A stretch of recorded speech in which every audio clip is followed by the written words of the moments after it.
Stuart Smith from STUARTIZM Designs. Today we're going to talk about painting your floors. Tools you're going to need. Of course, you're going to want your airbrushes, your spray guns, some paint brushes.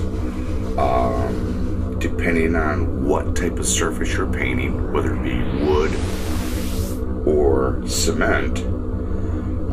If you're doing wood, you're going to want to have both your paints and a really decent water-based polyurethane that can be mixed in with the paints. Both your primer for hard images and all your UVs, and you're going to want to have possibly microdispersion 31 that can be gotten at rosebrand.com, especially for wood.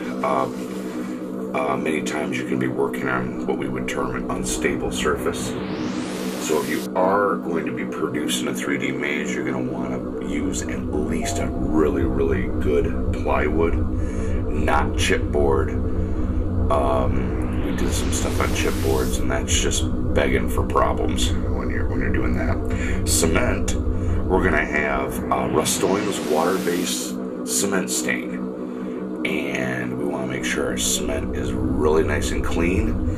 If you're working in an older building, you're going to want to probably do a 5% solution mop of the floor of muriatic acid and clean it up and mop it really good. Make sure there's no debris, no oils, nothing nasty on the floor, so we have good adhesion when we paint black.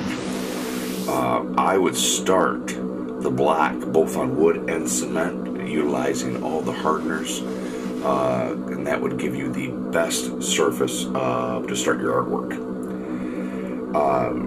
One of the things we're also going to want to prep is putting down primer where you want a hard image. So we place our primer down the floor. Again, we're placing all the hardeners in. And then we're going to add our UVs on top of it and then detail after the fact. We're going to treat the floor just like we treat the walls. So we're going to go prime, UVs, detail, highlights, and then a clear. So all this is done in stages. Best to start at the end of the room and work your way back. If you are doing a full mural on the floor, or if you are taking the artwork, which is an awesome thing when you take the artwork off a wall right down onto the floor, you want to sit there and just do it in stages. Doing the floor takes a lot longer, especially if you're working in some warehouses and others where the floor is cold. And the paints will take longer to dry. So you put your stage 1 down, of course your black, you gotta wait for that to dry, and then you sit there and put your stage 2 down, your primer, and each time you have to wait for all these applications to dry.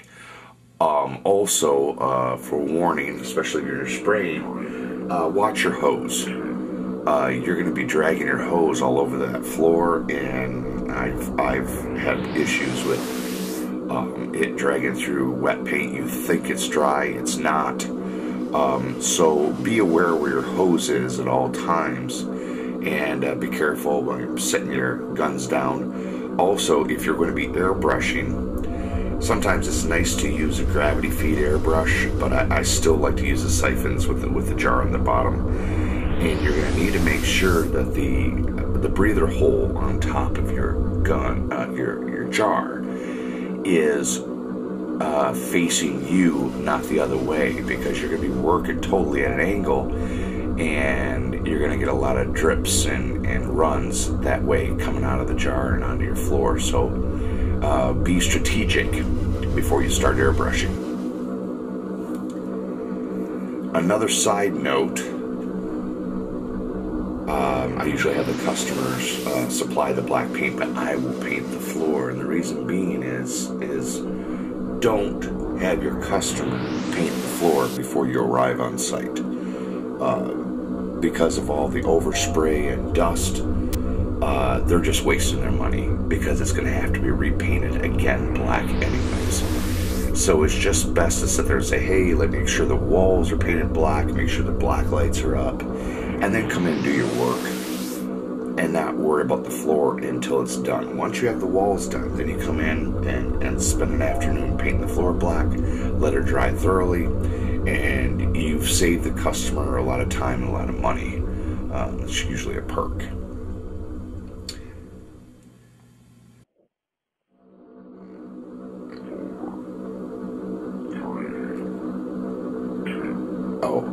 Theming wise, let's stay away from traditional. Here at STUARTIZM, we're not going to do stars. We're not going to do handprints or dot rooms. I mean, 3D is supposed to be exciting, and in a community where they don't see 3D much, yeah, it might be exciting, but that's like saying a town that has all Yugos, the guy with the coolest color and the better rims, you know, is going to be pretty much the outstanding, but the guy who drives in one day in town with a Corvette, now that's the guy you want to know. And same thing with 3D. The floors can be as exciting, if not more exciting, than the walls. So I want things that are going to eat the customer's ankles off if they step in the wrong spot.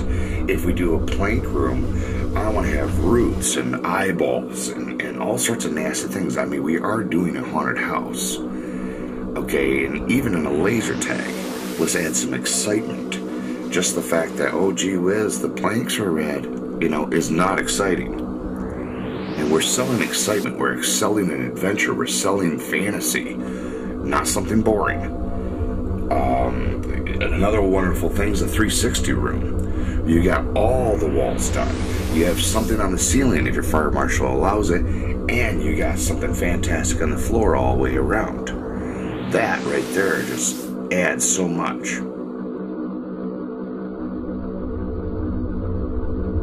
Seeing a lot of examples here of things we've done at multiple job sites, and unfortunately a lot of times you're not involved with the design of, you know, where you're going to be painting, so some floor action will lend itself one way and sometimes it won't. So another aspect of painting on the floor is directionality. If we want to keep the customers going, I'm not saying putting arrows on the floor, okay? That's really bad, you know, but I'm saying that the shape or the way you paint an image can sit there and lead customers, you know, where you want them to go. A lot of times, sometimes I'll come in and I'll spritz the floor a certain color. I'll spritz it red. Okay, we have already painted it black. I spritz it red. And then I'll come back when the red is dry and I'll paint black voids here and there in the floor. And then we're going to fill those voids in with blues and greens. And then we'll sit there and paint red around it with some yellow highlights. And when customers are going through, because you've already added red, which is of course the highest color in the 3D, and you've gone blue, these are going to look 10 feet deep. And you'll watch these customers go through their 3D glasses, tiptoeing through the tulips, trying not to step into those voids. And if you're strategic enough to sit there and say, I'm going to put a whole bunch where at some point in time you're going to have to step in it, and you're going to hear a lot of squealing in it, and it's a really neat thing to see. Great effect, and in all frankness, it's an easy thing to do. A lot of times if I have a 3D maze, I might have 30, 40, 50 small little murals on the floor, and then in certain rooms we'll have big long murals that just makes it eclectic and works fantastic for the customer and of course his customers. Clear coats, be very careful with the clear coats. Nothing high gloss. For your wood, we're going to want to go with a water-based polyurethane, and I suggest satin or matte finish. It needs to be sprayed, not rolled. If you roll it and you have any divots or any impressions in the floor, it will stay a milky white and never dry. Okay, it will dry, but it will stay like milk rather than the clear you want. They need to be sprayed. On the cement, Rust-Oleum water-based cement stain carries both a matte and a gloss cement glaze. And the nice thing is if you can't get the cement stain, you can take these glazes and mix them in with your paints as well and not do a topical. But if you can't do that, you need to do topical. They have both a matte and a gloss, and I've used both when it came to the 3D, and it worked out fantastic. Easy to apply, but again, spray it. Do not roll it. If you roll it, you're going to have some issues. You're not going to have the proper drying. This stuff is almost like water, so you're going to be sloshing all over the place, and you're going to have high and low areas, and it's going to be a mess. So spraying it, you know, it's uncomfortable leaning over and spraying with your gun, but that's the best way to do it. And then let it dry thoroughly, and you're ready to rock. So enjoy the transitions, enjoy some of these examples of the floors we've done, and try it out yourself. On a side note, I'm not getting any younger, and getting down on your hands and knees and doing the floor is a pain.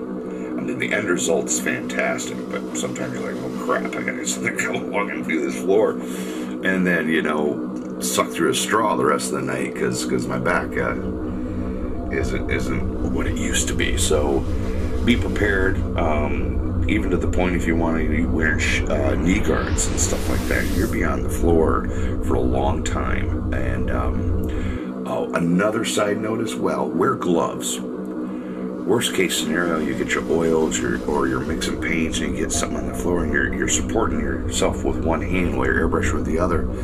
And I've had it to where, shoot, I've got fingerprints here, I've got this and that there, and I have to come over and cover them over. So if you're wearing gloves, it works out fantastic. And you know, change them out regularly. That way you're not leaving any disparaging marks while you're working. So enjoy. Thanks a lot for watching. If you have not subscribed, I'd really appreciate it if you do so. There's going to be a lot more coming. And really appreciate you guys watching this video. You guys have at it and take care. God